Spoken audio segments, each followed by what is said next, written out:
Welcome to the Twinkl Talks EYFS podcast. Working in the early years is busy, funny, messy, and exhausting.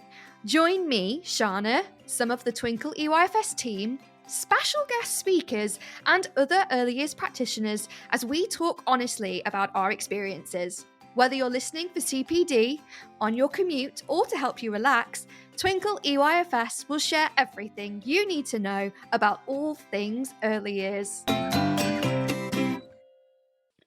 Hello and welcome to another episode of Twinkl Talks EYFS. My name's Katie. And I'm Charlotte. And I'm Hannah. And I'm Fliss.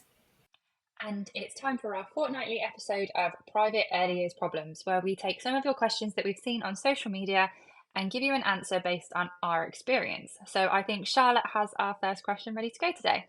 I do. So the first question is, what is the difference between level 2 and level 3 practitioners in terms of job and pay? I think this one varies between like nursery groups and different settings, like especially with the pay. I've worked at ones where any practitioner gets paid the same. Maybe, I don't know, sometimes you get paid more for being like a room leader, but the difference in my experience has been very little. But then, yeah, at my current nursery, they actually have salary bandings. So based on your level, so like level 2 is paid one salary banding, level 3, level 6, and then they also then have the salary bandings for like room leaders, deputy managers, etc. So it's quite nice that it's broken down, especially if you do have a higher level of qualification. You do feel like you're rewarded for it a bit more in your pay. But that's, like I say, it's different in every setting. It's quite nice that this setting does that. Yeah, honestly, I've worked at a few different nurseries and I've never come across that. It doesn't matter whether you were level 6 qualified, level 2 qualified, or level 3. The view of it was everyone is doing the same job in the room, obviously, unless you're like a room leader. So everyone's doing the same job, so everyone gets the same pay for that job. So it's so interesting to hear that there may be some places where level 2s or level 3s have different responsibilities just because they've got different qualification levels, even though they're all just like a normal day-to-day practitioner. Yeah, I guess with the job roles, I don't know, they're not necessarily different. All from what I've noticed is that obviously in the EYFS, a level 2 has to be accompanied by a level 3. So in my setting, a level 2 can never really be left on their own, which does make it a bit awkward. At the end of the day, when you need to get some jobs done and nip out of the room, you can't leave that level 2 when you're the higher qualified one. But I don't think in like the general day-to-day running, the roles are that dissimilar. I guess it's just based on the company and they value you for having more knowledge. Which you probably will know if you remember from any of the previous podcasts that I've like kind of always been a bit of an advocate for. Like I did 3 years at university to get paid the same. So it's quite nice that they do it. But yeah, the job actual role, I wouldn't say is hugely different. I think it's more based on they think that you're going to come into the setting with more knowledge. Yeah, and I think as well that's a really good point actually. Like there's a difference between hitting the job description and the job expectations, and actually if you've got more knowledge, more experience, just more education about early years education, you're able to bring more to the job role and job description. So actually if there are different pay bandings, that's probably a big consideration that goes into that. What about your experiences, Hannah and Charlotte? I think having the pay bandings makes it fair and more of a kind of recognised kind of role. Like if you worked for the NHS, they have pay bands and to reflect your qualification and what you're doing. So I think that seems really fair. I've worked in settings before where it's based on experience, which I think is good in some ways, so that your pay is based on your experience. You could be someone who's got a level 2 and been working in a setting for a long time and have a lot of experience, and it'd be good to be recognised for that. And I know if you've got a level 3, obviously you'd be rewarded for that, but sometimes that person wouldn't actually have as much experience. So it's kind of seems as maybe no fair way to do it, because ultimately, as you've already said, everyone is doing the same job unless they're a room leader or manager. Yeah, it's something we've talked about loads, isn't it? Like it depends on your personal stance. Your qualification levels affect your review on it massively, don't they? But it's just in my experience, the level 3s might have a little bit more responsibility. So if we go out on a trip, for example, a level 3 has to be present because you can't leave a level 2 on their own. But like, it's only in like those odd little situations that the qualification level has ever actually mattered. I think what you said there about it being personal is like a big thing, and you can, I mean, there's loads of like job vacancies out there for early years, so like you can pick and choose a setting that you like. Often they'll advertise. I know where I am currently, they advertise that they pay so much for a level 3, so much for a level 6. So like that was one reason that I kind of went for that company as well. So like you can pick and choose it. If you value experience more, you might see on a job advert, they might say are paid based on experience. So you can pick and choose. And I agree with Hannah. I think it's a bit in between. Like someone might have loads of experience and only like level 2, but yeah, it is very personal. And I think most people that you speak to, they all have a different opinion on it. Yeah, and like we said, the day-to-day of the majority of what people are doing in the setting, if you're an early years practitioner, like not a room leader, not a deputy manager, if you're just a general day-to-day practitioner, everyone's basically doing the same thing. So that's really interesting. I think the other thing is sometimes like level 2s might be studying towards their level 3 as well. So I'm sure in my setting we used to maybe have, if you're a level 2, have less key children. That wasn't necessarily to do with your level of qualification, but it might be that you were studying as well. So just to kind of balance that out. So to answer the question, it's on a nursery by nursery basis. Sorry that we can't help more. So our next question is, what time do you start and finish each day, and does this include setting up time?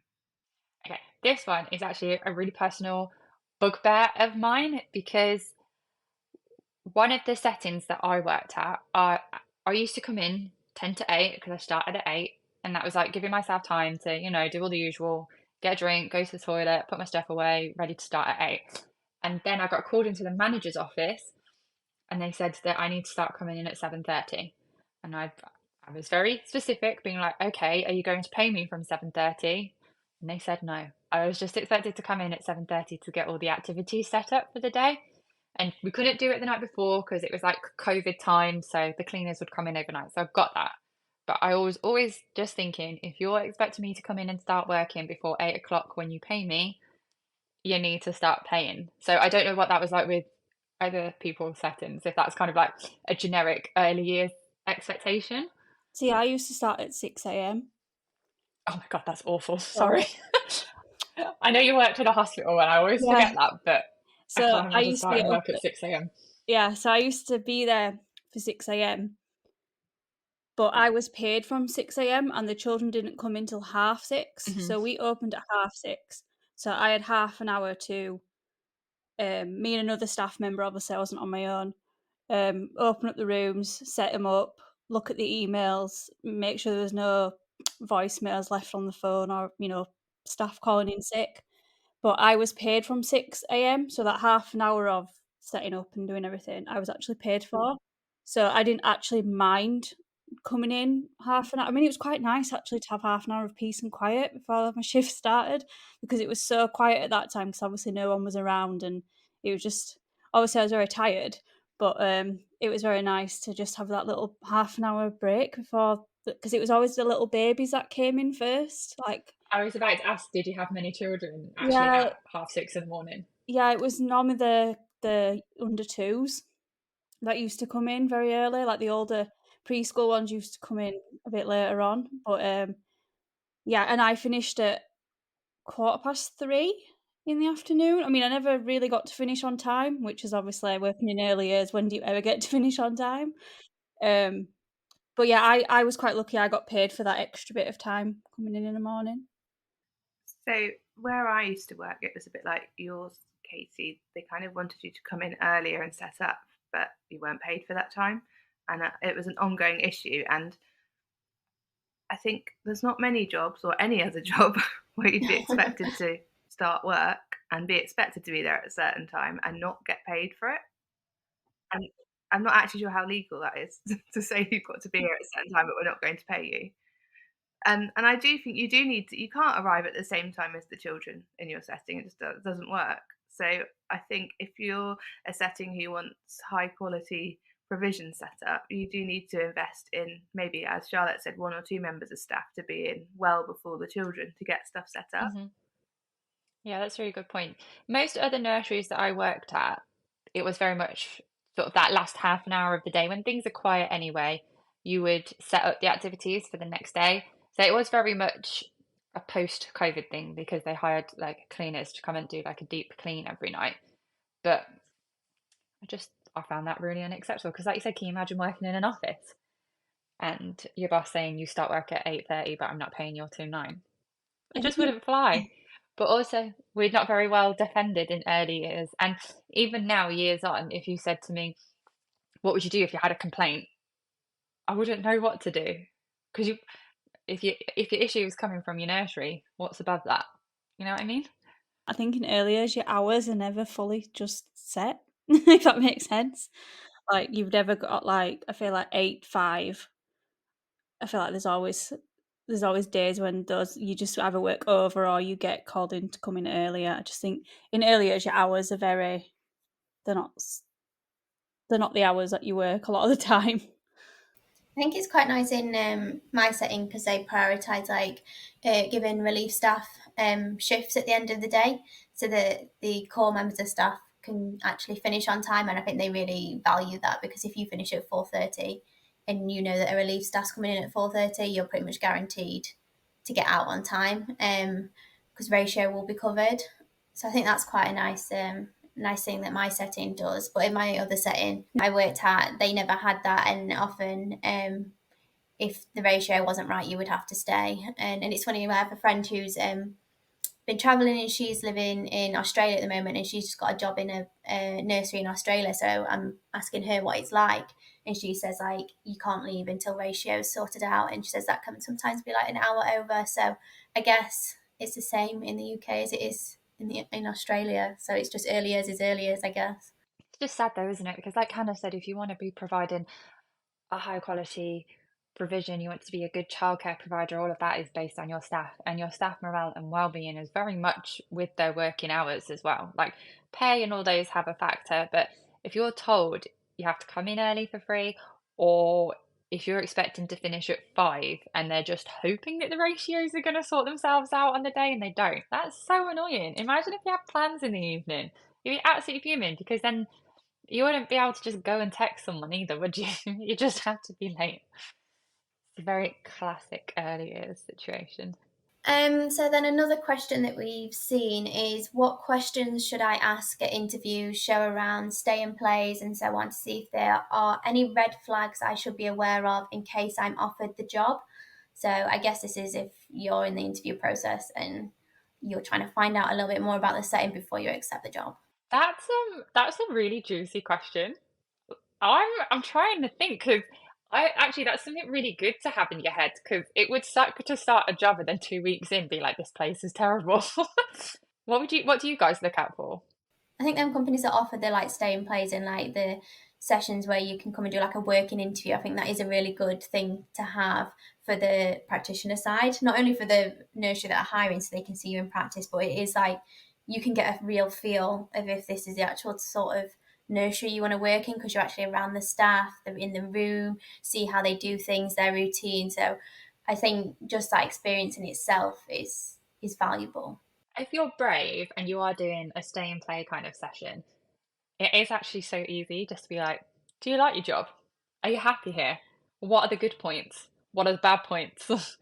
Because they like if someone's truly unhappy at their work, like when someone hates their job, like they kind of do let everybody around them know. So that's actually a really good point, Flip. If I was in an interview face to face with a potential future manager, I would ask them questions about how they feel at work. So I'd be like, what's your favorite part of the job? What do you like to do when you're in the room with the children?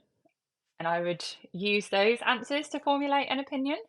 I'd probably ask like, why are you recruiting? Is it because the business has grown and that's probably a positive sign, or is it because I don't know someone's left and you maybe get a bit of a vibe that it's not the first time they've had to fill this vacancy? Like again, it's been a bit grey. Can you imagine the manager turning around and being like, "Oh, we're actually recruiting because I'm not a very nice person, and the fourth person in 6 weeks has left, so that's why." Yeah, they might not be honest. You might get a bit of a Yeah.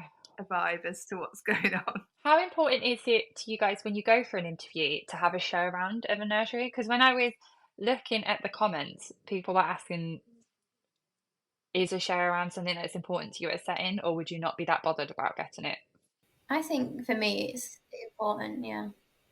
Yeah, I'd be looking at like what sort of things they've got going in like their environment, what they got out. And I think a big thing as well is like a lot of you, I don't know, you have your own like personal views on like what good practice is and what you like support. So like, from previous episodes, like schemas and stuff like that, like in my setting, our previous setting and practitioners would stop children's schemas. It used to really grate on me. So like I'd be looking and even asking like, oh, do you support schemas within your practice? Because I can't work when someone's telling a child to stop mixing the sand and the water together, because Yeah. that's me. I'm like, no, stop, they're learning. It's fine. It might look messy, but they're learning. So like things like that, I'd be looking out for the environment and just that it aligns with my own practice. And I think that looking at how the children are interacting and the staff are interacting with the children, I think in a happy setting, you'll feel that. And maybe in a setting where there's a bit of, tension and staff aren't happy, not all the time, but I imagine the children would also kind of be a bit more unsettled and maybe not engaged. So you could maybe pick a bit of that up as you're going around the setting as well. I think this might sound really bad, but I think a lot of settings, from what I've from experience, can fake a lot of things. So you can go to a nursery and beforehand the manager might say, "Oh, we're interviewing someone. We'll be showing them round. Please do your job properly." And I think sometimes when you're going round the nursery, it can be all happy and like, "Oh, look, blah blah blah," but it's not like that. Like it's like the green flags are at the beginning. It's like in a relationship, innit? The green flags are at the beginning, and then you get the red flags coming up, like when you've been there like a few months. If that makes sense. So sometimes I feel like a lot of it can come across like, oh yeah, we're really great and we do all this stuff, and then you start to work for them and you're like, where's all this stuff like you said you do? Where's all these promises you said you were going to do for me and stuff like that? So I think I'm not saying nurseries do this, but you just don't know, do you? Like it could be a big like front of like what they say they're like, but then they're actually not like that. So I always say trust your gut instinct, and if you get that feeling that it's just not for you, then just don't. Yeah, sometimes it takes a while. Yeah, that's a really good point. Yeah. And the important thing to remember when it comes to nursery recruitment is, even though from a manager's perspective and owner's perspective, the staffing crisis sucks, it's hard to do, but that means it's the perfect market for someone who is looking for a job, because you will have your choice of settings. If you are qualified and you are good at what you do and you are passionate, it's easier to get an interview. You're going to be able to, if there's one setting that you don't like, there's going to be plenty of other settings locally for you to try out. So we're a lot less pigeonholed because of the staffing crisis, which is, I get it, a dark view, because obviously we don't want a staffing crisis. But if you're looking for a job, that is a huge benefit, is that you kind of get to have the pick up the bunch. So you don't have to feel like you're stuck because someone has offered you a job. If you didn't like it, you could very well likely get an interview the next week. Sometimes you can there's reviews online as well, from, because we used to search our reviews when I worked at nursery online to see if any parents had wrote up bad about us. So you can go online and obviously people can write reviews about the nursery. So if you're not sure beforehand, you could always do a bit of research online and just see what maybe Ofsted have said about them, or they might have something where parents have written about, oh, I used to take my child there, it was lovely, blah, blah, blah. And maybe just get a feel of like what their social media is like and stuff like that. That's such a good point, Charlotte, because it's 2024, everything is online. And people are a lot more likely to leave a bad review. So if you can look at the reviews and there's a lot of good ones, that's a great sign. Or if you look at the bad ones and you're like, that was obviously a one-off situation. That is such a good point. I don't know why that hasn't occurred to me for nurseries before. It's only because I used to do it. That's it for this week's episode of Twinkl Talks EYFS. As always, you can follow us on a variety of social media platforms to share your own views or private early years problems with us. We're on Facebook, Facebook groups, Instagram, Pinterest, X, YouTube. If it is a social media platform, we're going to be on it. But in the meantime, we'll speak to you soon. Bye. Bye. Bye.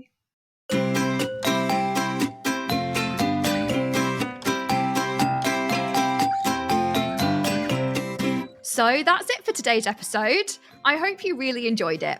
If you would like to join in or would like to know more, then come and find us on our social media sites. We have a Facebook page, Facebook groups, an Instagram, TikTok, Twitter, Pinterest, and YouTube. All the links of where to find us will be in our podcast description.